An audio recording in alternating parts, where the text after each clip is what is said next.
правильное решение и изумленный вопрос. Как же я до сих пор не писала родословие? Идея эта, надо сказать, жила во мне с детства. Отец еще до войны говаривал, что дед что-то написал о нашем роде. В начале 60-х годов от родственников из каких-то семейных сундуков приплыла ко мне пожелтевшая общая тетрадь, исписанная косым учительским почерком. На обложке было выведено: Иван Васильевич Иванов. Мои предки.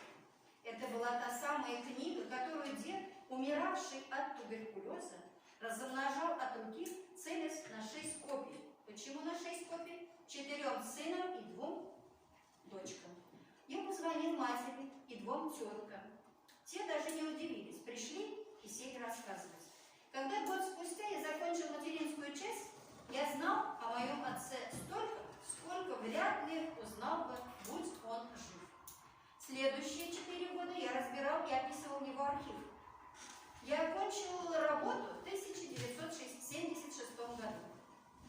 К 3 материнским томам прибавилось еще 7 отцовских. Но тома эти, наверное, тетрадки общие, как он пишет. Все это было отксерокопировано в 3 экземплярах по числу моих дочерей.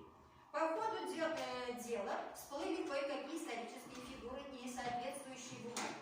Но дело не в исторических фигурах.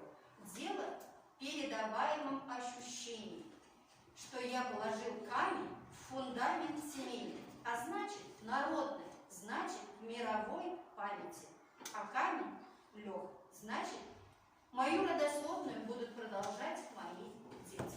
Вот посмотрите, если вы начнете делать, значит вы будете знать, что о вас будут помнить когда-то ваши внучки.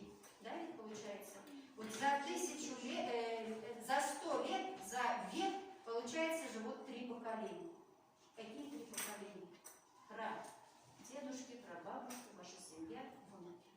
3 поколения – это за век. 20 век вы должны хотя бы помнить 20